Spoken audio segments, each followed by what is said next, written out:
Bismillah. Assalamualaikum warahmatullahi wabarakatuh. Innal hamdalillah nahmaduhu wa nasta'inuhu wa nastahdihi wa na'udzu billahi min shururi anfusina wa sayyiati a'malina. Man yahdihillah fala mudilla lahu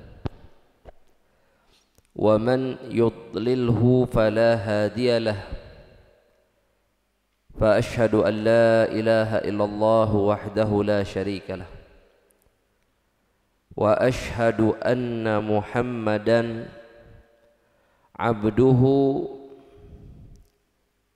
ورسوله وخليله فلا نبي بعده. وقال تعالى يا أيها الذين آمنوا اتقوا الله حق تقاته ولا تموتن إلا وأنتم مسلمون. يا أيها الناس اتقوا ربكم الذي خلقكم من نفس واحدة وخلق منها زوجها وبث منهما رجالا كثيرا ونساء واتقوا الله الذي تساءلون به والأرحام إن الله كان عليكم رقيبا. يا أيها الذين آمنوا اتقوا الله وقولوا قولا سديدا يصلح لكم أعمالكم ويغفر لكم ذنوبكم ومن يطع الله ورسوله فقد فاز فوزا عظيما.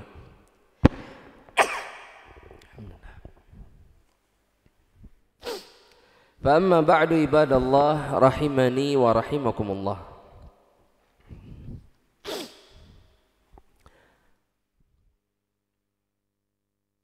Atas izin Allah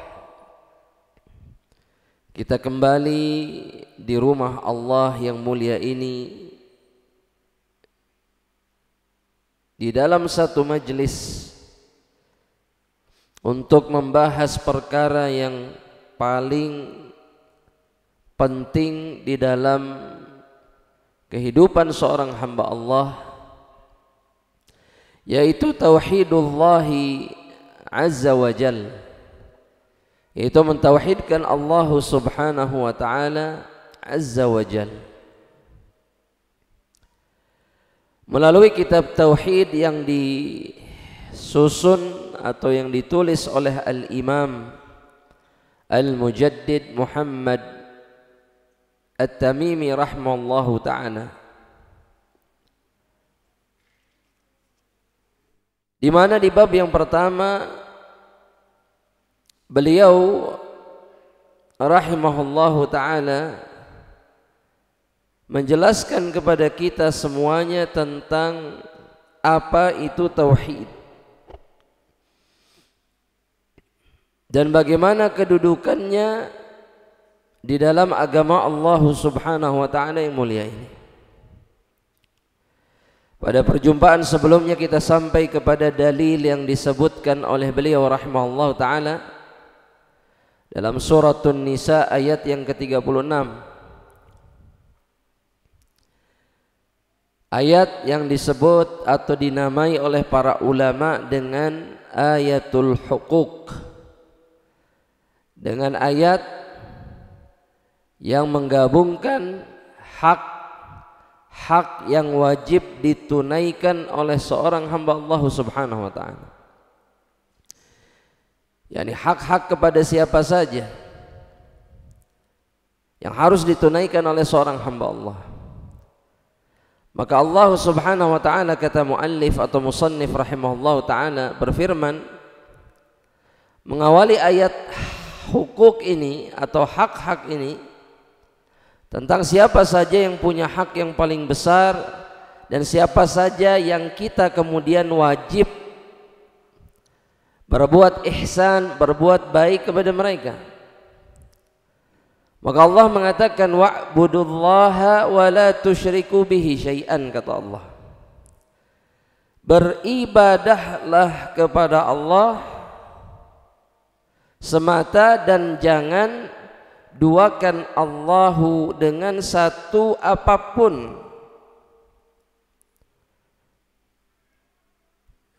Dan inilah yang dimaksud dengan tauhid di dalam Islam.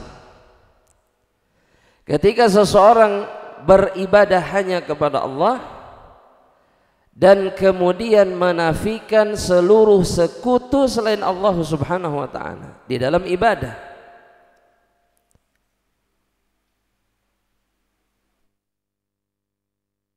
Al-Imam Ibnu Katsir rahimahullah taala beliau mengatakan fi hadhil ayah, dalam ayat ini ya'muru ta'ala ibadahu bi ibadatihi wahdahu la syarika lahu.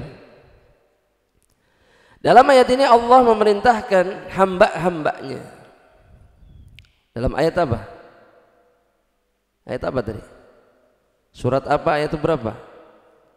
Ayat yang ke-36.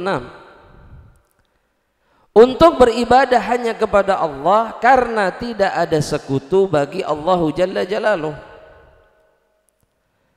Apa alasannya kita hanya harus wajib beribadah hanya kepada Allah? Karena Allah tidak punya sekutu, Allah tidak punya rekan, Allah tidak punya sosok manapun yang kemudian setara sejajar dengan Allah Subhanahu wa taala. Ibnu Katsir mengatakan fa innahul khaliqur raziq, karena dialah Allah yang menciptakan dan yang memberikan rezeki. Tulis di bukunya. Karena alasan Allah menciptakan kita dan menjamin rezeki kita, maka itulah yang membuat kita hamba-hamba Allah tidak boleh memalingkan ibadah kepada selain Allah. Kalau ada yang tanya kenapa sih nggak boleh menduakan Allah? Karena Allah pertama pencipta, sehingga Allah punya hak penuh terhadap ciptaannya. Ya, seperti yang punya rumah, rumah itu hak siapa? Kalau seseorang memiliki rumah, itu rumah hak siapa? Hak siapa? La haula wala quwata illa billah. Kalau ada orang punya rumah, nah rumahnya itu hak siapa? Ya haknya dia. Betul? Betul? Iya. Apapun yang dia inginkan kepada rumah itu boleh atau tidak? Boleh. Begitu juga dengan Allah Jalla Jalaluhu yang telah menciptakan kita. Allah punya hak penuh teratas atau diri hamba-hambanya. Dan sang hamba tidak punya hak kemudian untuk tidak menunaikan hak Allah. Yang kedua alasannya, selain menciptakan, Allah yang menanggung rezekinya. Ya, kalau kita menggaji orang, ngasih duit sama orang, tapi kemudian dia kerja untuk orang lain. Gaji dari kita, bonus dari siapa? Dari kita. Tapi kerjanya sama orang, ridho nggak? Kira-kira apa yang akan dilakukan oleh hadirin sekalian kalau punya pegawai seperti ini?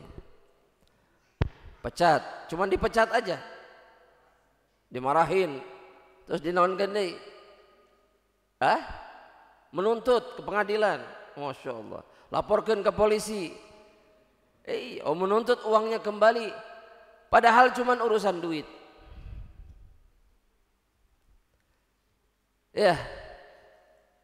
Sedangkan Allah yang telah memberikan segalanya kepada kita, lantas apa alasan mereka yang menduakan Allah, kaum musyrikin, orang-orang yang menduakan Allah Subhanahu wa taala, memalingkan ibadah kepada selain Allah, padahal rizkinya Allah yang ngasih.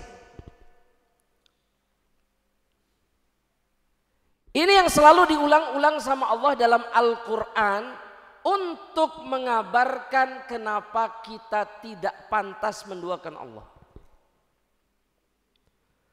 Allah yang menciptakan kalian dan Allah pun yang memberikan rezeki kepada kalian. Lantas kenapa menduakan dengan selain Allah? Iya, ini masuk akal tidak? Logis. Saya mau ngomong tapi takut nggak pas kalimatnya. Kalau boleh dikatakan ini hamba yang kurang apa? Nggak usah dilanjutkan lah, masing-masing aja. Kurang nggak enak lah kalimatnya. Ya, iya, sudah Allah yang ngasih rizki, sudah Allah yang ngasih segalanya, Allah yang menciptakan diri mereka sehingga mereka hidup di atas dunia ini dan merasakan kenikmatan hidup. Tapi kemudian hak Allah yang paling penting dipalingkan kepada selain Allah.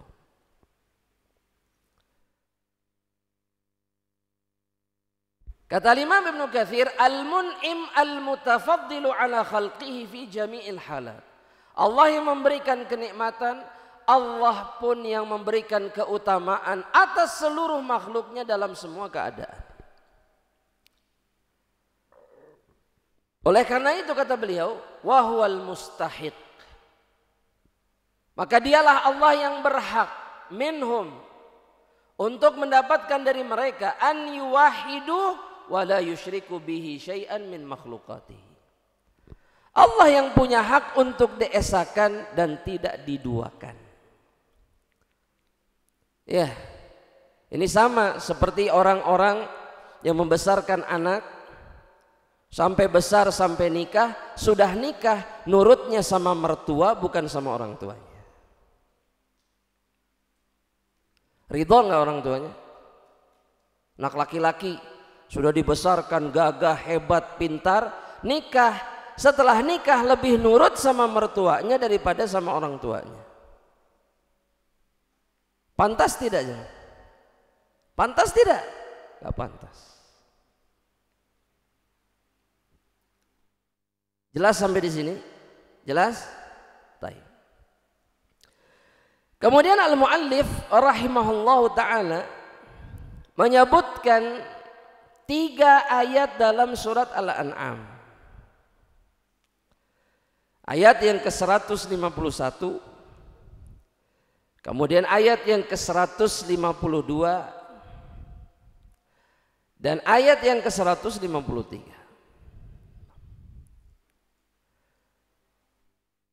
Beliau mengatakan Allah Ta'ala berfirman, surat Al-An'am 151 sampai 153. Kata Allah Subhanahu wa ta'ala, qul, katakan wahai Muhammad, ta'alau atlu ma harrama rabbukum alaikum. Katakan kepada mereka Muhammad, aku bacakan apa yang diharamkan Allah atas diri kalian. Jadi kalau dengar kata haram, artinya apa jemaah? Tidak halal. Ya maksudnya apa? Haram itu maksudnya apa? Apa pengertian haram itu apa? 2 pengertiannya. Tidak boleh dikerjakan, harus ditinggalkan. Kalau sesuatu sudah haram itu nggak boleh dicicip-cicip, nggak bisa. Ngasaan lah sekedik mah gitu ya. Haram sudah haram. Haram itu jangan dicoba dan harus ditinggalkan. Itu konsekuensi kata haram. Dan itu hal biasa di dalam Islam. Karena banyak orang kalau dalam Islam teh sautik haram. Segala temenang gitu ya. Berarti nggak tahu Islam dia. Padahal yang halal jauh lebih daripada yang haram. Nah jadi seetik haram. Islam mah nggak sedikit haram, sedikit halal, haramnya sedikit. Gitu harusnya mah. Ya, apa kata Allah? Apa yang harus disampaikan Muhammad Rasulullah SAW kepada umatnya? Kata Allah, alla tusyriku bihi syai'an. Perkara yang paling haram yang pertama yang tidak boleh dilakukan itu adalah janganlah kalian menduakan Allah dengan satu apapun. Ini yang paling haram di dalam hidup seorang hamba Allah.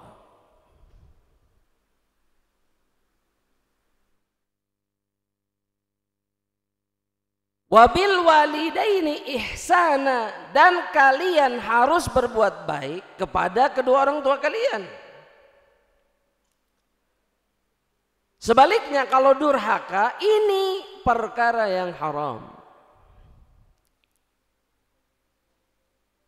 Wala taqtulu auladakum min imlaq, dan janganlah kalian membunuh anak-anak kalian karena takut miskin. Nahnu narzuqukum wa iyyahum, kami yang memberikan rizki kepada kalian dan mereka. Dan Allah kemudian mengatakan wala taqrabul fawahish, jangan kalian mendekat kepada perkara keji seperti zina atau yang semisalnya. Ini haram juga. Makanya dalam Islam ini kalau kita bicara fawahish, fawahish itu tulis di catatannya, semua perbuatan yang menggerakkan syahwat seorang hamba Allah Subhanahu wa taala, itu fawahish. Contoh misalkan, kalau kita mau jabarkan contoh-contohnya, menyentuh perempuan yang bukan mahram, ini namanya fahisyah kalau dalam Islam. Ya, ini halal atau haram? Haram. Lebih dari menyentuh, apa?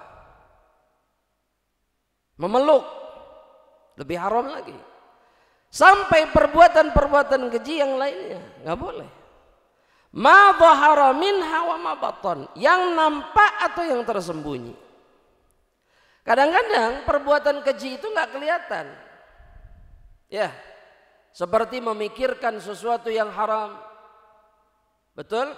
Membayangkan sesuatu yang haram, melihat sesuatu yang haram kemudian berkhayal. Ini nggak kelihatan, kelihatan nama nuju ngahulang we gitunya. Padahal pikirannya kemana-mana, haram. Allah mengharamkan ini. Apa artinya haram itu? Gak boleh dilakukan, jangan didekati, kemudian harus ditinggalkan. Gak boleh, gak boleh. Wala taqtulun nafsal lati harramallahu illa bil haq, dan jangan membunuh jiwa yang Allah haramkan untuk dibunuh kecuali ada haknya. Belakangan ini lagi musim pembunuhan. Dalam 2 hari ini di Bandung Timur 2 kali pembunuhan selang 1 hari. Di Buah Batu, yang satu lagi dekat rumah saya. Selang 1 hari. Ketika manusia tidak sadar dan tidak paham bahwa apa yang mereka lakukan dengan menghilangkan nyawa orang itu begitu besar di sisi Allah Subhanahu wa taala. Kata Nabi, la zawalud dunya ahwanu indallah min qatli nafsi rajulin muslim. Hancurnya dunia itu jauh lebih ringan bagi Allah daripada hilangnya pembunuhan nyawa seorang muslim. Dan Allah mengharamkan itu kecuali ada haknya, kecuali ada perkara yang membolehkannya. Apa itu? Keluar dari Islam, berzina, terus apa? Atau dia membunuh orang lain, maka boleh tapi pelakunya adalah pemerintah yang bertanggung jawab, bukan setiap dari kita. Dzalikum wassakum bihi la'allakum ta'qilun. Dengan itulah Allah mewasiatkan kalian agar kalian berakal, agar kalian berpikir. Dalil yang ingin disampaikan oleh Syekh di sini adalah bahwa yang paling haram, yang paling tidak boleh dilakukan oleh seorang mukmin, seorang hamba Allah adalah menduakan Allahu Jalla Jalaluhu, yakni merusak tauhid. Itu yang paling haram di dalam kehidupan ini. Jadi kalau dikatakan antara perkara yang haram, mana yang paling haram? Minum khamar, makan babi, bunuh orang, atau kemusyrikan? Kemusyrikan. Kumpulkan seluruh perkara yang haram, lakukan semuanya, maka semuanya tidak bisa mengalahkan satu dosa kemusyrikan. Emang seserius itu? Iya, memang seserius itu. Apa alasannya? Kenapa syirik itu paling haram? Karena kemusyrikan merusak hak Allah Subhanahu wa taala. Kaidahnya dalam Islam, semakin tinggi kedudukan sosok yang kita sakiti, maka semakin besar dosanya. Mukul anak kecil sama mukul orang tua, mana yang lebih dosa? Kenapa? Karena orang tua kedudukannya lebih tinggi. Guru mukul murid sama murid mukul guru, mana yang lebih besar dosanya? Murid mukul guru. Ini murid-murid akhir zaman. Mana ada ceritanya dulu murid mukul gurunya? Gak ada. Atau jahil iseng sama gurunya, gak ada. Karena murid-murid zaman dulu tahu hak dan kedudukan gurunya. Dia tahu menyakiti gurunya itu sama seperti menyakiti orang tuanya. Iya, guru itu seperti orang tua bagi seorang murid di dalam Islam. Makanya haram ngeledek guru. Terus apa lagi? Geningan zaman ini macam-macam murid deh. Iya. Betul nggak ini? Anak-anak, betul? Betul. Sepakat? Sepakat. Jamaah rahmatillah Allah Subhanahu wa taala. Semakin tinggi kedudukan seseorang, maka semakin besar dosanya jika kita menyakiti atau merusak haknya. Itu sebabnya kenapa merusak hak Allah adalah dosa yang paling besar. Kemudian Allah melanjutkan dalam ayat berikutnya, jangan mendekati harta anak yatim. Tunaikanlah timbangan takaran dengan adil. Dan jika berbicara, berbicaralah dengan adil. Dan seterusnya, di ayat yang ke-153, Allah memastikan bahwa ketika seseorang menunaikan apa yang disebutkan oleh Allah dalam dua ayat sebelumnya, maka Allah mengatakan anna hadza sirati mustaqima fattabi'u. Inilah jalanku yang lurus. Meninggalkan kemusyrikan, meninggalkan pembunuhan, berbakti kepada orang tua, tidak mendekati perbuatan-perbuatan keji, tidak mendekati harta anak yatim dan seterusnya. Itu yang disebut dengan siratal mustaqim. Kata Allah, fattabi'uh, ikutilah jalan yang satu ini. Dan Allah mengatakan kemudian, wala tattabi'us subul fatafarraqa bikum an sabili. Jangan ikuti jalan yang lainnya selain jalan ini. Kenapa? Karena kalian akan terpecah belah. Jadi kalau ada yang bertanya-tanya, kenapa banyak orang itu yang terpecah belah? Karena mereka tidak meniti jalan yang sama, satu jalan yang Allah sebutkan tadi dalam dua ayat surat apa tadi? Al-An'am ayat berapa? 152.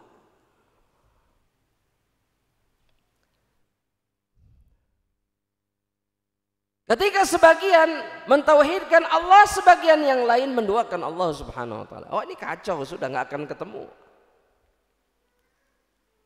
Ya. Tapi KTP-nya sama Islam, gimana dong? Jemaah. KTP-nya sama. Terus namanya Islam. Tapi ada tapinya. Menduakan Allah. Salat tapi syirik, mungkin nggak? Anda ulangi sekali lagi. Mungkin nggak orang sholat ke masjid, tapi di sisi yang lain dia musyrik? Mungkin nggak? Mungkin. Contoh atau gimana contohnya? Sholat tapi musyrik, contohnya gimana? Nah, contoh misalkan. Sholat ke masjid, rajin. Sholat 5 waktu. Bahkan dia yang azan. Tapi kalau lagi kepepet, perginya ke dukun. Misalkan pengen lancar rezekinya, ya berangkat kemana? Gunung Kawi, betul. Atau Gunung Cermai, atau gunung apa lagi? Atau datang kepada fulan bin fulan.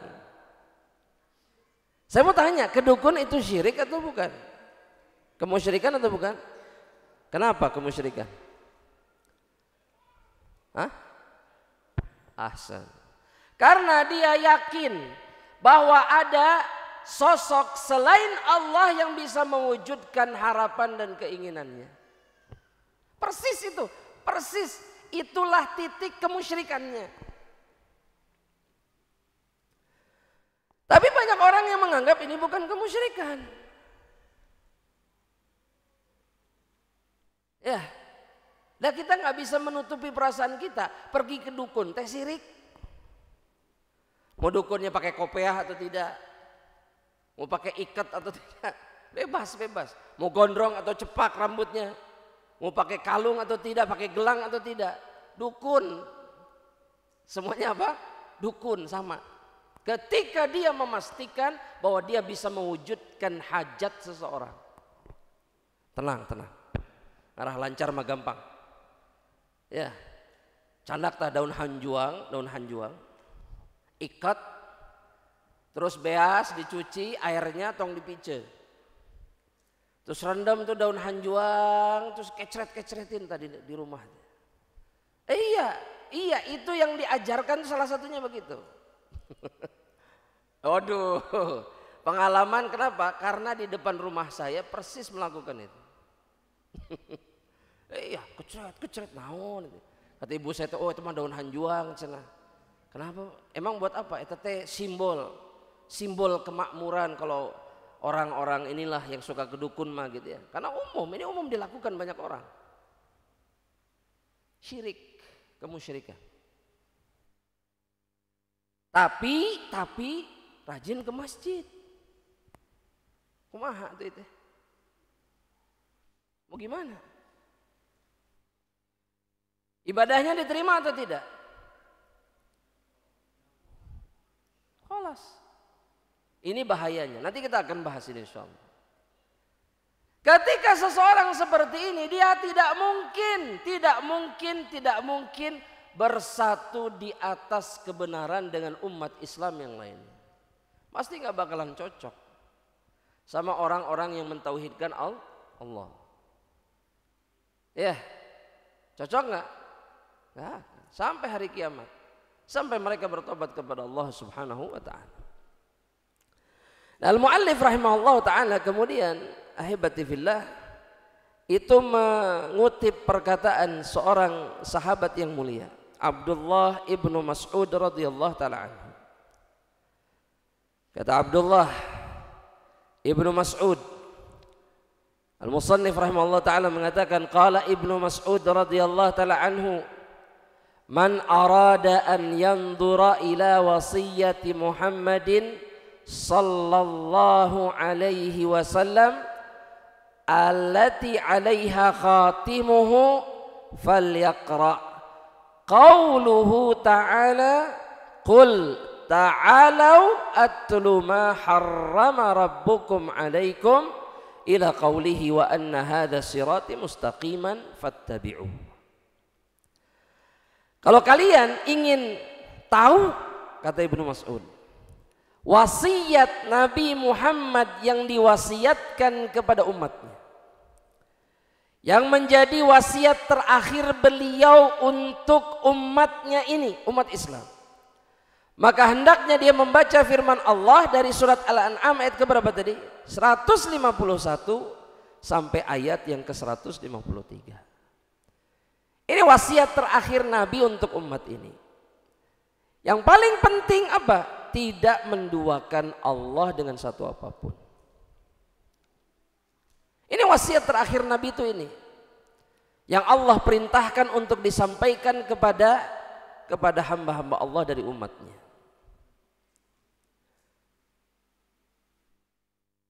Berarti di akhir hayatnya Nabi Muhammad sallallahu alaihi wasallam itu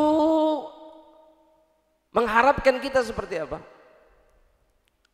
Tidak berbuat dan perbuatan-perbuatan keji yang lainnya.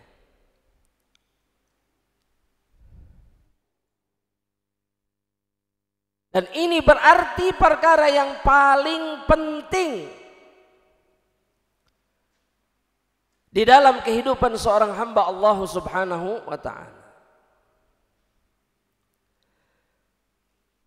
Kemudian beliau menyebutkan dalil yang lainnya. Hadis sahih dari sahabat Mu'adz ibnu Jabal. Diriwayatkan Imam Bukhari dan Muslim.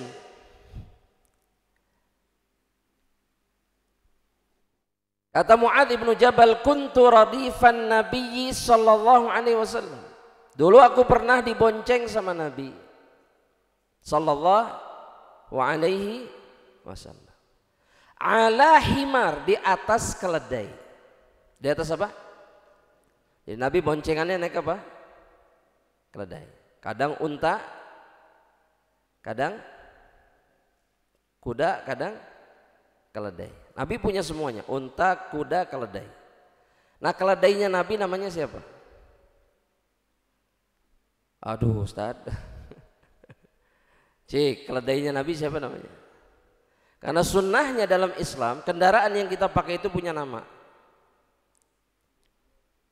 Misalkan yang motor apa itu? Yang hijau itu, yang putih hijau apa? Ya nggak apa-apa, itu motor siapa aja bebas. Maksud saya itu motornya jenisnya apa? Hah? Oh itu. Kasih nama. Kira-kira yang pantas namanya apa? Jepri. Misalkan contoh si Jepri ini. Loh iya betul, ini sunnah yang banyak ditinggalkan kebanyakan kaum muslimin. Kalau dari Nabi juga punya nama, namanya siapa? Hah? Ya'fur atau Ufair? Ufair. Namanya Ufair. Kalau untanya namanya Qaswa. Kalau dari Nabi siapa namanya? Ufair. Nah dibonceng naik Ufair. Keledai. Yang penting bukan itu, yang penting bukan boncengannya, bukan. Tapi kata Mu'adz, Nabi kemudian bersabda kepada diriku, ini yang penting. Faqala li, ya Mu'adz. Beliau berkata kepadaku, wahai Mu'adz, atadri ma haqqullahi 'alal ibad? Kamu tahu tidak hak Allah atas hamba-hambanya apa? Wa ma haqqul ibadi 'ala Allah, dan hak hamba-hamba Allah atas Allah apa? Dua pertanyaan dari Rasulullah SAW. Kata Mu'adz, qultu Allah wa rasuluhu a'lam. Allah dan Rasulnya lebih tahu. Ya, kalau kita mah sudah langsung jawab pasti. Kita mah tebak-tebakan, siga namanya Rasulullah. Menurut anak ya mah, nah menurut anak itu bukan sifat para sahabat. Para sahabat mah simple, ditanya nggak tahu, Allah dan Rasulnya lebih tahu. Kalau selesai. Sanes berekspresi menyimpulkan, enggak ada. Dalam agama tidak ada ruang untuk itu. Kalau urusan dunia mungkin ditanya, eta pohon mangga kunaon tah miring gitu, siga nama tak boleh siga nama. Siga nama leuleus eta teh. Siga nama teu ditalian dan seterusnya, kurang cai dan seterusnya. Tapi kalau dalam urusan agama tidak, dan itu yang diajarkan oleh para sahabat. Allah wa rasuluhu a'lam. Maka Nabi seketika memberikan jawaban dari pertanyaan yang diberikan oleh beliau sendiri sallallahu alaihi wasallam. Ini sudah hafal semua insyaallah. Ya, sudah hafal? Hadis ini sering dengar atau pernah dengar? Pernah dengar enggak? Belum? Pernah dengar hadis ini? Hadis Mu'adz yang ditanya sama Nabi, pernah nggak? Belum? Jawab aja, jawab. Udah belum? Iya, yang di depan mau ngalil, ini nih siapa namanya? Fadil. Hah? Fathil. Fatir. Oh, Fatir. Pernah dengar nggak? Enggak, sudah gampang dijawab. Ya. Baik, begini. Kata Nabi begini, sallallahu alaihi wasallam. Haqqullahi 'alal ibad. Hak Allah atas hamba-hambanya. An ya'buduhu wa la yusyriku bihi syai'an. Mereka mengibadahi Allah semata dan tidak menduakan Allah dengan satu apapun. Ini hak Allah yang paling tinggi, yang paling besar.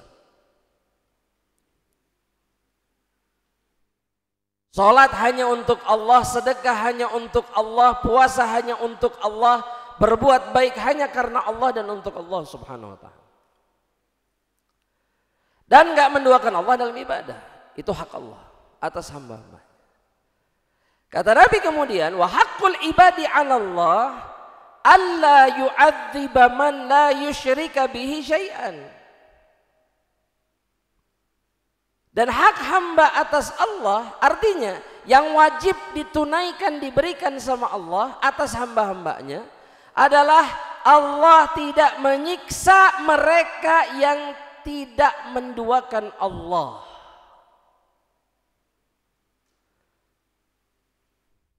Kalau nggak menduakan Allah, Allah tidak akan menyiksa mereka. Meskipun dia datang membawa dosa-dosa yang lainnya. Itu dia bisa diampuni sama Allah kalau tauhidnya, ibadahnya sempurna. Dan itu yang ditegaskan oleh Nabi Muhammad SAW. Bapak-bapak, yang ditegaskan oleh Nabi dengan mengutip firman Allah dalam hadis qudsi riwayat Imam At-Tirmidzi,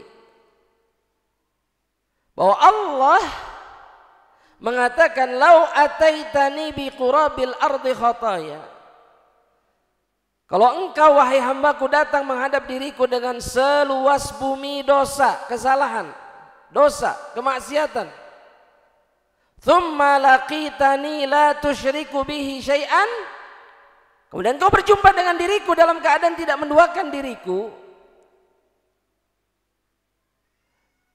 la ataituka bi qurabiha maghfirah, maka aku akan bawakan seluas bumi pula pengampunan. Padahal datang bawa apa? Datang bawa apa? Bawa dosa. Seluas, tapi nggak pernah menduakan Allah, baik besar ataupun kecil. Jamaah, ini yang dimaksud sama Nabi. Kalau dia tidak menduakan Allah, Allah tidak akan mengadab dirinya. Hari itu maksiat itu kalau begitu. Jamaah, lu penting jangan syirik. Benar nggak kalimat ini? Betul tidak? Nggak betul. Siapa yang bisa menjamin bahwa kemudian ketika seseorang banyak dosanya, dia kemudian tidak akan berakhir menjadi orang musyrik? Bukankah para penzina itu akhirnya jadi musyrikin? Bukankah para penjahat, perampok, begal itu akhirnya jadi musyrikin? Bukankah para penipu itu akhirnya jadi musyrikin? Semuanya pergi kemana? Ke dukun. Penzina ke dukun, perampok ke dukun. Betul nggak ini jemaah? Para pembunuh ke dukun, semuanya ke dukun, musyrikin. Karena setiap dosa akan menggiring pelakunya kepada dosa yang lebih besar. Ya, ini bukan dalil untuk bebas melakukan kemaksiatan, yang penting jangan syirik. Cek Nabi G moal diadab. Alhamdulillah, beri alhamdulillah. Nggak bisa, nggak bisa. Ya, seseorang harus takut dengan dosa-dosa.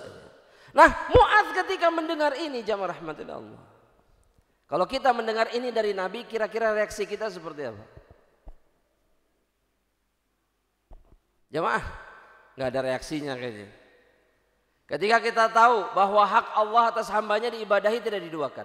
Kemudian hak hamba atas Allah yang wajib dia dapatkan dari Allah, itu adalah tidak diazab kalau dia tidak menduakan Allah. Kira-kira reaksinya gimana? Cik atau dijawab bapak-bapak? Bahagia. Bahagia tuh. Bahagia. Bahagia kalau nggak menduakan Allah, dosa kita yang lain bisa diampuni. Pak, sampai di sini sepakat ya. Ini hadis Nabi. Maka kata Mu'adz, ya Rasulullah, afala ubasyshira bin nas? Tidakkah aku izinkan, bolehkah aku mengabarkan kabar gembira ini kepada manusia yang lainnya? Kan yang di atas himar tadi, keledai tadi siapa? Rasul SAW sama. Jadi yang tahu cuman siapa? Rasul sama Mu'adz. Kata Mu'adz, boleh dikabarkan ke yang lain enggak? Maka kata Nabi, la tubarsyirhum, jangan kabarkan kepada mereka. Kira-kira kenapa jam? Gak boleh dikabarkan sama yang lain. Ongkoh dikasih tahu Mu'adz, tapi gak boleh dikabarkan sama yang lain. Kenapa? Jawab, kenapa? Jawab, kenapa? Kenapa sih? Nah, kata Nabi, dijawab sama Nabi, fayat takilu, akhirnya mereka meninggalkan amal dan mengandalkan tauhid dan meninggalkan kemusyrikan. Udah, nu penting mata syirik lah sudah gitu. Betul nggak? Betul? Jangan, kata Rasul jangan. Tapi pertanyaan berikutnya, nah sampai sama kita sekarang. Sok jawab, kenapa? Kenapa bisa sampai ke abad ini, ke masa kita sekarang ini, hadis ini, kenapa? Cik, siapa yang bisa jawab? Boleh pulang duluan, silakan, ayo.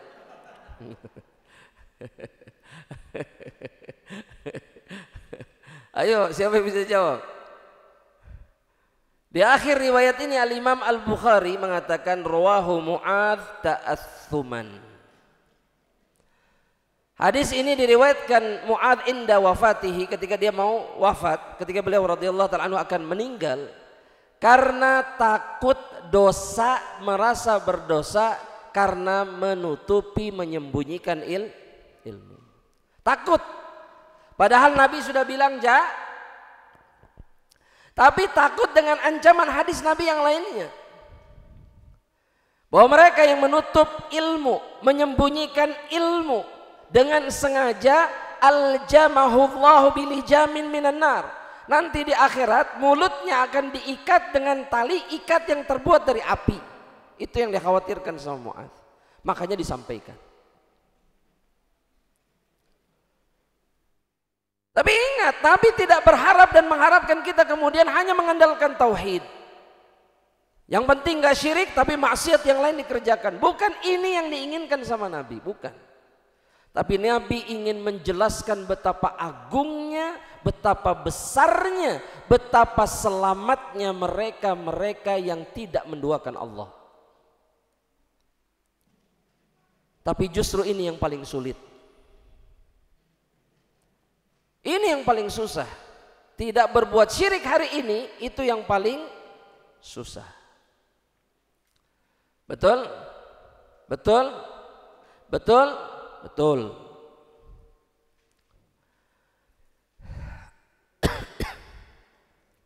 Hadis ini diriwayatkan siapa? Imam Bukhari, Muslim. Dalam kitab sahih mereka berdua. Al-Imam Muhammad At-Tamimi rahimahullah ta'ala, kemudian beliau seperti kebiasaannya dalam kitab Tauhid ini, setelah menyebutkan dalil-dalil, maka beliau menyebutkan satu persatu faidah dari dalil yang sudah disampaikan. Maka beliau mengatakan, Beliau mengatakan rahimahullah ta'ala, faidah yang pertama atau masalah yang pertama, fihi masail, kata beliau, al-ula, dalam bab ini faidah atau kandungan yang pertama, al-hikmatu fi khalqil jinni wal insi, bahwa hikmah dalam penciptaan jin dan manusia itu adalah hanya untuk beribadah kepada siapa? Kepada Allah. Kenapa ada di sini? Kenapa ada di Cipatat? Kenapa? Kenapa ada di Cipatat? Ini susah-susah ting jawabnya jemaah. Kenapa di Cipatat? Jawabannya cuma satu, untuk beribadah kepada Allah. Bukan begini, rumah saya di sini, kerjaan saya dekat sini, bukan. Dimanapun kita berada, apapun yang kita lakukan, tugas kita cuma satu, beribadah sebaik mungkin kepada Allah Subhanahu wa ta'ala. Tapi dah saya kerja, kan pekerjaan kita ini kalau kita niatkan karena Allah, ibadah. Jangan sampai begini, kerja 30 tahun tapi 30 tahun itu buang-buang waktu untuk dunia dan bukan ibadah. Ini orang-orang celaka yang seperti ini. 30 tahun kerja, pensiun, mati. Dalam keadaan 30 tahun pekerjaannya bukan ibadah kepada Allah, rugi. Sudah jauh dari ibadah, sudah susah sholat, sudah susah ibadah yang lain. Kemudian dia tidak mendapatkan apapun. Kenapa bisa begini? Karena dia tidak sadar bahwa hidupnya, keberadaannya di dunia ini hanya untuk ibadah sama Allah. Kalau ditanya kenapa nikah, ibadah. Kenapa punya anak, ibadah. Kenapa kerja, ibadah. Kenapa ke masjid, jelas ibadah. Kenapa ngasih makan orang lain, ibadah. Kenapa berbuat baik sama istri, ibadah. Kenapa berbuat baik sama anak, ibadah.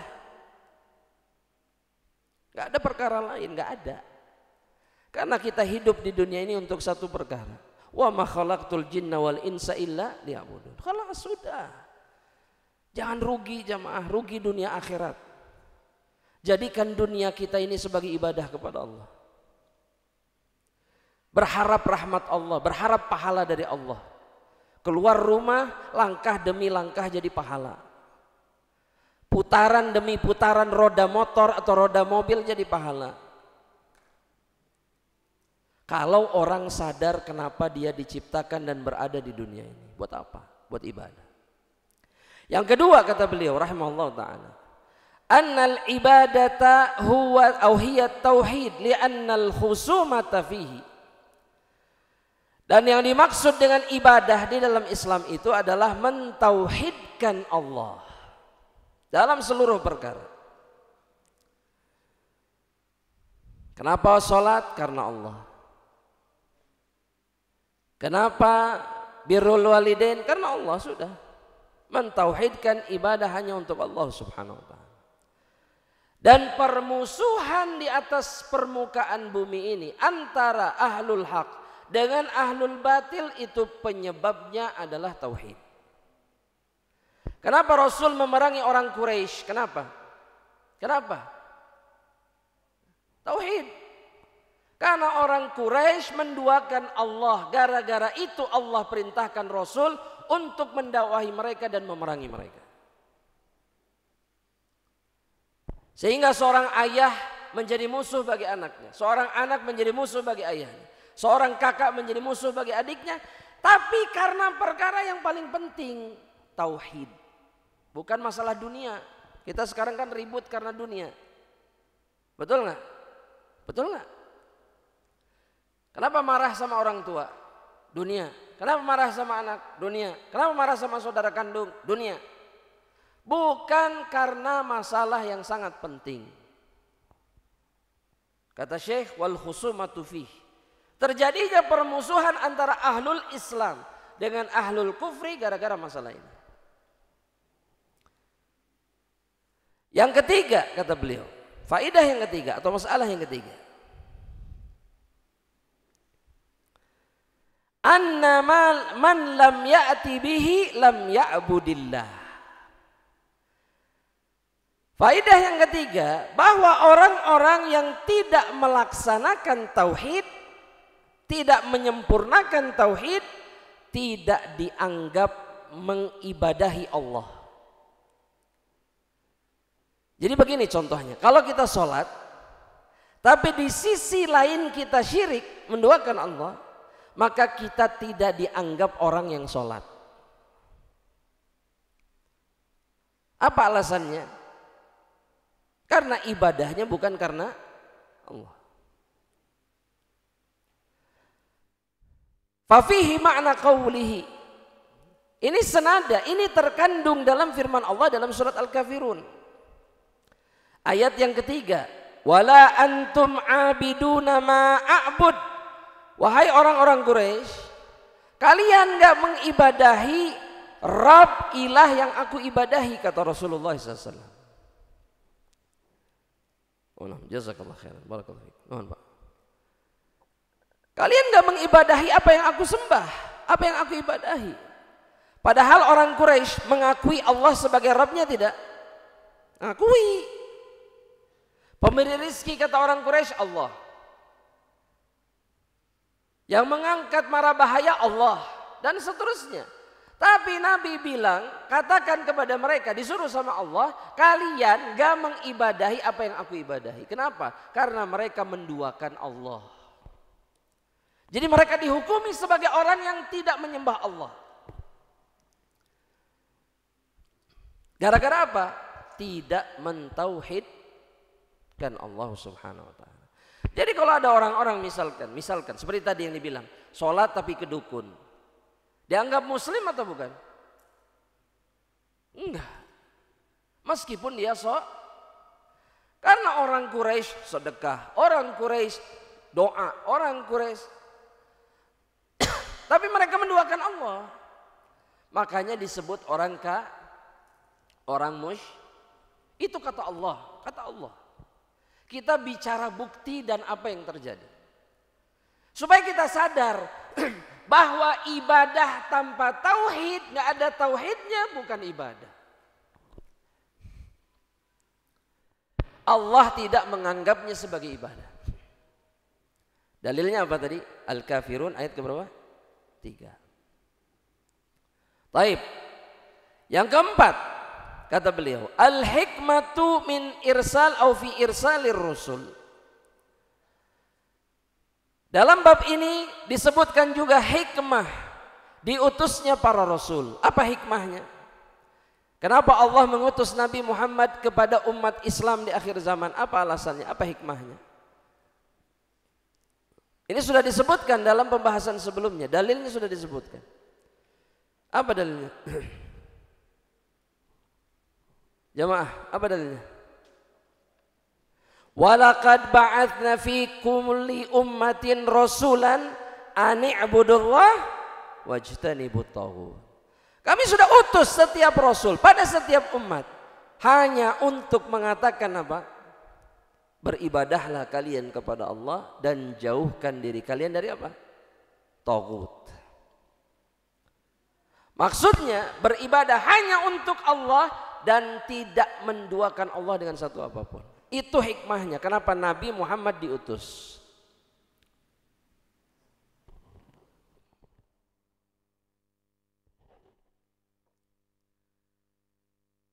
Yang kelima, jamaah rahmatin Allah. Yang keberapa hikmah faedah yang keberapa? Yang kelima. Anna risalata ammat kullu ummatin. Atau kulla ummatin. Bahwa risalah ini, risalahnya para rasul yang membawa tauhid ini Allah berikan kepada seluruh umat. Semua umat sama. Rasul-rasul mereka mengatakan kalimat yang sama. Mulai dari zaman Nabi siapa? Rasul pertama Nabi siapa? Rasul pertama, bukan Nabi pertama. Kalau Nabi pertama Nabi Adam. Kalau utusan Allah yang pertama siapa? Nuh alaihi salam. Sampai Nabi Muhammad sallallahu alaihi wasallam itu tugasnya cuma satu yang paling tinggi, yang paling penting. Apa? Mengajak orang mentauhidkan Allah di dalam ibadah. Sama pada setiap umat. Ada bedanya umat Nabi Muhammad sama umat Nabi Ibrahim? Ada bedanya? Ada bedanya nggak? Risalah Rasulnya ada bedanya nggak? Anda ulangi pertanyaan itu. Risalah Rasul Ibrahim alaihissalam dengan risalah Nabi Muhammad sama atau beda? Sama, sama. Sama-sama memerintahkan mengajak manusia kepada apa? Nabi Nuh sama Nabi Ismail ada bedanya? Enggak ada. Karena Allah bilang pada setiap umat kami sudah utus seorang utusan untuk mengatakan apa? Ani'budullah. Jadi kalau ada yang bilang Islamnya Nabi Muhammad sama Islamnya Nabi Ibrahim beda, enggak beda, sama. Yang beda apanya? Syariatnya, agamanya sama, keyakinannya sama. Yang beda apanya? Syariatnya. Betul? Betul nggak ini jamaah? Betul. Apa dalilnya? Pelebah dalil, dipending dulu ya dalilnya, pending dulu. Nanti kita lanjutkan lagi. Kita kembali lagi nanti ke situ, insyaallah taala. Faidah yang keenam, faidah yang keenam. Anna dinal anbiya'i wahid. Dari pembahasan bab ini, dalil-dalil bab ini kita tahu bahwa agamanya para nabi sama. Keyakinannya para nabi sama, yaitu tauhid. Sama. Sebagaimana yang ditegaskan oleh Nabi dalam hadis Bukhari Muslim, innal anbiya'a ikhwatun li'allah wa aba'uhum syatta. Bahwa para nabi itu mereka saudara, ibu mereka beda tapi ayahnya sama. Yang dimaksud sama nabi, syariatnya beda-beda tapi inti dakwahnya itu satu. Tauhid. Ya. Syariatnya beda-beda, nggak sama. Tapi inti agamanya sama. Tauhid. Kenapa Nabi Ibrahim dibakar? Kenapa Nabi Ibrahim dibakar? Karena menentang kemusyrikan yang bahkan diajarkan, digaung-gaungkan oleh ayahnya sendiri. Kenapa Nabi Lut alaihi salam atau nabi-nabi yang lain diusir dari negerinya? Karena tauhid. Tauhidlah yang membuat seseorang kemudian benci terhadap seluruh apa yang dibenci sama Allah. Jadi kalau orang tauhidnya tidak benar, maka dia tidak akan membenci apa yang dibenci sama Allah. Lihat orang ke masjid, tapi pulang dari masjid minum khamar. Banyak nggak yang seperti ini jamaah? Banyak. Ya, lihat orang-orang ke masjid pakai bukan seragam masjid, baju untuk ke masjid. Betul? Rapi. Pulang dari masjid main judi. Ada yang salah sama tauhidnya, pasti. Pasti dia tidak menyembah Allah dengan sebenar-benarnya. Karena dia tidak membenci apa yang dibenci sama Allah. Jadi solusi misalkan dari judi sekarang yang lagi rame ini, itu bukan diberantas, tapi diluruskan kembali iman sama tauhidnya. Obat dari seluruh penyimpangan di dunia ini tauhid. Orang kalau sudah takut sama Allah, sudah mengibadahi Allah saja, tidak menduakannya dengan yang lain, maka dia akan meninggalkan seluruh apa yang dibenci sama Allah. Iya. Masalahnya di situ. Orang kalau nggak takut sama Allah, apa saja dimakan, apa saja dikerjakan. Iya dong. Kunaon mabok, biasalah sama teman-teman. Dia nggak takut sama Allah, tapi lebih takut sama teman-temannya. Gak enak kalau saya tolak. Benar nggak ini? Makanya tauhid obatnya. Orang Quraisy itu kejahatannya dari A sampai Z. Minum khamr, riba, semua itu selesai dengan tauhid saja. 13 tahun Nabi mendakwahkan tauhid di kota Makkah. Pengikut Nabi di kota Makkah dulunya tukang ini, tukang itu, dan selesai hanya dengan tauhid. Beres. Ketika Allah bilang haram, sudah titik. Kenapa? Allah yang bilang, sudah. Menyerek dilanggar. Masa saya harus melanggar perintah Allah, larangan Allah? Enggak mungkin. Karena dia betul-betul menyembah Allah subhanahu wa ta'ala. Ya, makanya orang-orang kayak gitu gak perlu dibina. Tapi perlu dikasih kajian tauhid. Supaya takut sama Allah. Jamaah. Makanya kalau ketemu orang mabok teh, ittaqillah wa'budullaha wa la tusyriku bihi syai'an, gitu dong. Paling ya enggak ada masalah, fisabilillah. Kan belum tentu dia nakal juga. Bisa jadi dia kemudian mencerna, menangkap apa yang kita katakan. Terjemahkan, beribadahlah hanya kepada Allah dan jangan menduakan Allah. Dan enggak pernah ada yang melakukan itu. Ya mah. Senyuman bapak-bapak menjelaskan semuanya. Ya. Kemudian faedah yang berikutnya jamaah. Mungkin ini faedah yang terakhir ya. Masya Allah. Insya Allah kita lanjutkan di perjumpaan berikutnya. Insya Allah ta'ala. Al-mas'alatul kabiratu as-sabi'ah, yang ketujuh kata beliau. Anna ibadatallahi la tahsulu atau tuhsalu illa bil kufri bit taghut.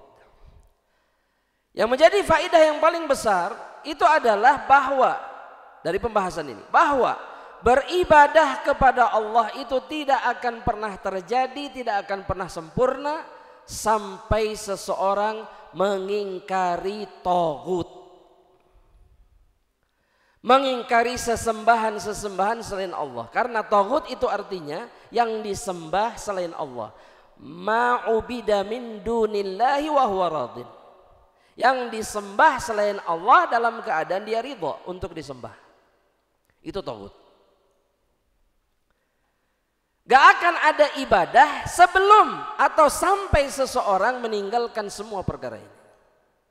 Jadi misalkan orang itu teh rajin sholat tapi dia tidak mau membuang jimat-jimatnya. Ya. Jimat, terus apalagi yang dipajang di rumah itu? Keris, bedog, celurit, apalagi? Batu ngejejer di lemari, di wadahan, di mandian setiap malam Jumat Kliwon, di boehan kasih kain kafan gitu, kain putih, kasih kembang, kasih menyan, kasih minyak, segala macam. Rajin ke masjid sama rajin, tapi dia tidak mau membuang perkara-perkara itu. Ketika dia butuh rezeki yang lebih banyak, dia gosok-gosok batunya, ngarah khodamna keluar, La ilaha illallah Muhammadur Rasulullah. Syayatin ini semuanya tipu daya syaitan. Ini kemusyrikan. Maka ibadah yang dia kerjakan bertahun-tahun di masjid tidak dianggap, tidak pernah sah dan tidak berguna bagi dirinya. Karena Allah subhanahu wa ta'ala berfirman, kata Syekh, di dalam surat Al-Baqarah ayat yang ke-256, "Faman yakfur bit-taghut wa yu'min billah faqad istamsaka bil urwatil wuthqa."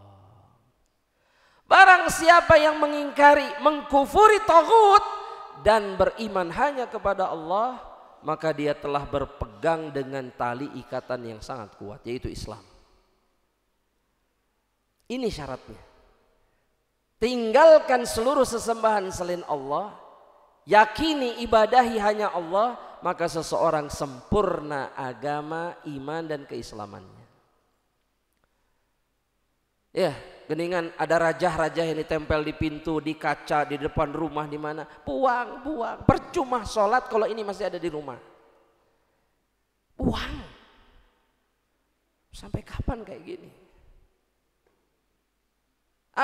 Kebaikan apa yang diharapkan dari Allah ketika di dalam rumah kita memajang sesuatu yang sangat dibenci sama Allah, yaitu jimat, tamimah. Nanti ada pembahasannya. Tamimah namanya. Jimat. Ngarah imah teh aman. Biar kelihatannya berwibawa dari luar rumah. Aduh, rumah mau berwibawa gimana? Ya. Tak wibawa keberkahan kemuliaan itu datang dengan ketaatan kepada Allah, bukan dengan kemusyrikan. Ya, pakai kulit macan taruh di dompet. Ngarah naon? Ngarah yuk garang siga macan. Kena flu gering. Iya, kena panu gagaro. Macan dari mana ini? Wibawanya apa? Gak ada wibawa. Ini tipuan syaitan semuanya. Ya. Ngaranying siunan. Oh, simanan. Mau nggak? Apa ini ya Allah? Bohong semuanya itu. Bohong. Ini kebohongan. Ini tipu daya syaitan. Ya, berlindunglah kepada Allah. Karena Allah sebaik-baiknya pelindung kita, dan beribadahlah hanya kepada Allah. Karena Allah lah yang pantas disembah dan ibadahi. Gak ada lagi yang lain. Sakit minta tolong sama Allah, miskin minta tolong sama Allah, musibah minta tolong sama Allah. Jangan minta tolong kepada selain Allah. Selesai. Ya, wallahu taala alam bishawab. Nah, itu dulu yang bisa kita sampaikan.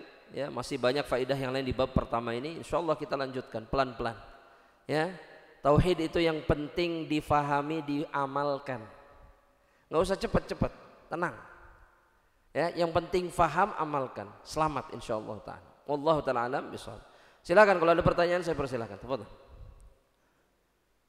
Sebelum kita akhiri, kalau ada pertanyaan, insyaallah. Pak Yadi bertanya silakan.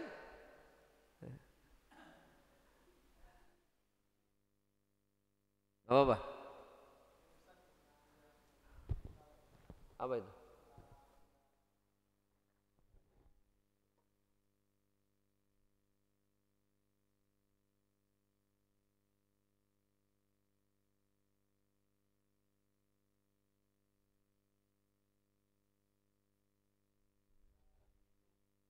Iya.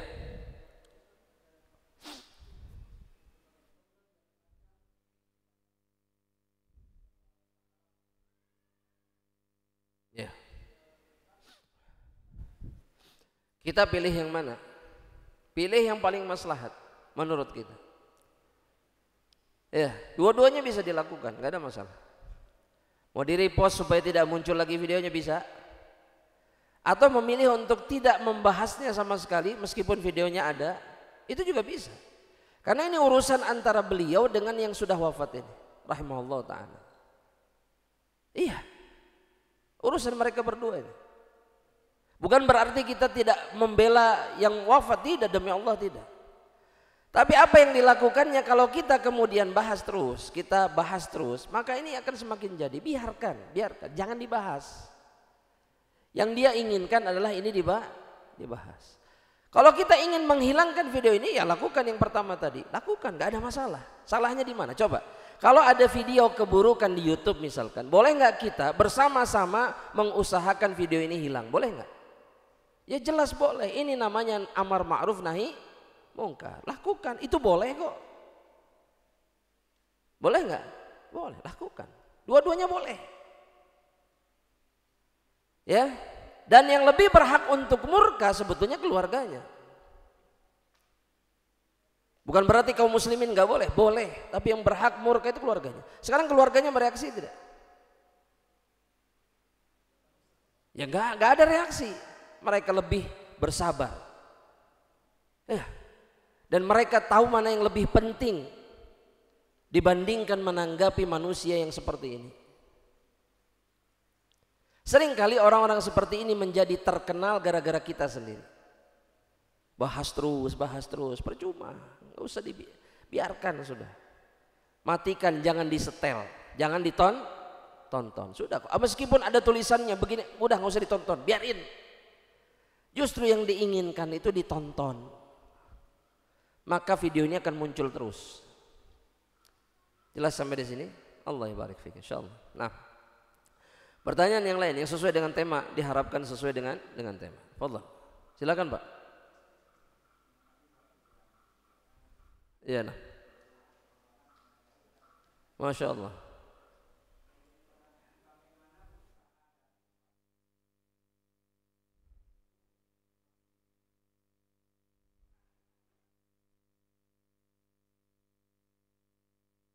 Ya. Usahanya dengan mengulang-ulang. Di dalam Islam, mengulang-ulang hal yang sama itu diantara cara untuk mengokohkan pemahaman dan keyakinan. Makanya Allah dalam beberapa surat mengulang ayat yang sama, mengulang kisah yang sama. Iya, itu dulu caranya, diulang-ulang sama Allah supaya nancep.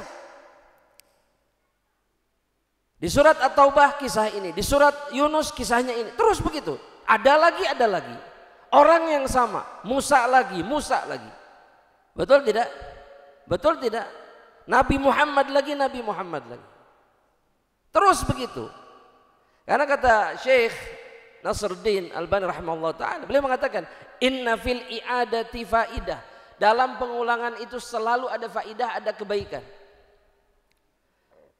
Ulang-ulang terus. Yang kedua, untuk mengokohkan keyakinan itu jangan terburu-buru, pelan-pelan. Karena orang kalau sudah terburu-buru dan memaksakan dirinya, dia pasti terkalahkan. Contoh. Ini contoh amaliyah, ibadah. Orang tahajud, kejar 12, 13, 11 rakaat terus, gak pernah putus. Semangatnya dahsyat, tapi melampaui batas kemampuannya, maka dia pasti berhenti. Kan Allah bilang fattaqullaha mastata'tum. Pelan-pelan, gak usah terburu-buru. Makanya kaji kitab itu jangan cepat-cepat, pelan aja, pelan. Faham, lanjutkan, ulang, terus begitu caranya menancapkan sesuatu di dalam hati kita. Para ulama tuh begitu. Para ulama tuh mengulang kitab yang sama bisa 10 kali, 15 kali, bisa 20 kali. Ya, padahal nggak sebentar menyelesaikannya. Ada yang 3 tahun, sudah 3 tahun selesai, balikan di awal. Untuk menancapkan apa? Ilmu di dalam hati. Jelas Pak sampai di sini Pak insyaallah.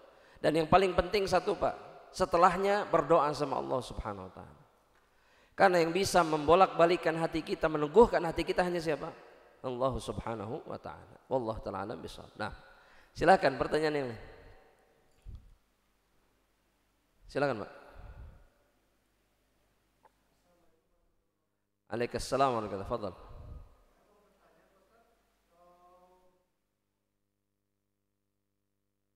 Ya.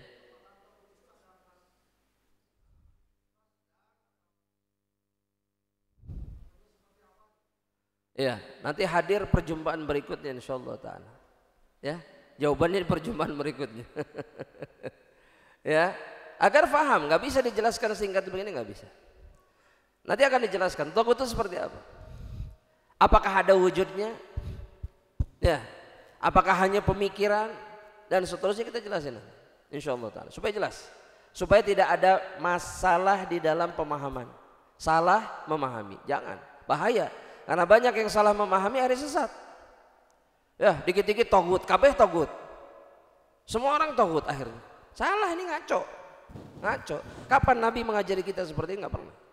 Makanya harus benar pemahaman, insyaallah ya, sabar insyaallah, cuman 1 bulan nunggunya. Karena sebulan sekali insyaallah taala. Barakallahu fiik. Ya, mudah-mudahan Allah jaga kita semuanya. Amin. Silakan kalau ada pertanyaan, fadhil.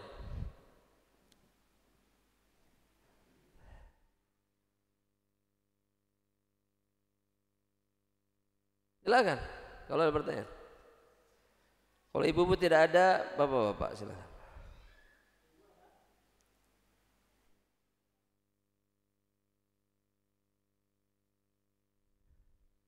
Bapak-bapak sudah kenyang? Sudah olap ini. Ya, kalau sudah cukup kita cukupkan sampai di sini jamaah rahmatullah. Semoga yang singkat ini bermanfaat insyaallah taala dan meneguhkan keyakinan kita kepada Allah jalla jalaluh. Sebaik-baiknya atau sebaik-baik perkara dalam kehidupan ini adalah tauhid. Ya, yang sempurna yang akan menyelamatkan kita di dunia dan kelak di akhirat insyaallah taala. Kita akhiri dengan doa kafaratul majlis. Subhanakallahumma wa bihamdika asyhadu an la ilaha illa anta astaghfiruka wa atubu ilaik. Ya, sebelum ana ucapkan salam, ana hadiahkan dulu ini buku sama yang jauh, Bapak yang jauh, tadi jauh katanya, terlambat. Tolong ini diambilkan kasih Bapak. Syukran Pak Yadi. Kemudian sama antum juga nih, silakan dapat hadiah yang harus bersabar selama sebulan untuk mendapatkan jawaban insyaallah taala. Barakallahu fiik. Kemudian ya, kenapa minta buku ini? Ada alasannya enggak? Barakallahu fiik. Satu lagi, siapa yang mau? Subhanallah. Bapak silakan. Bapak yang dapat, silakan. Fadhil. Jazakallahu khairan. Barakallahu fiik. Barakallahu fiik wa iyyakum insyaallah. Naam. Assalamualaikum warahmatullahi wabarakatuh. Naam.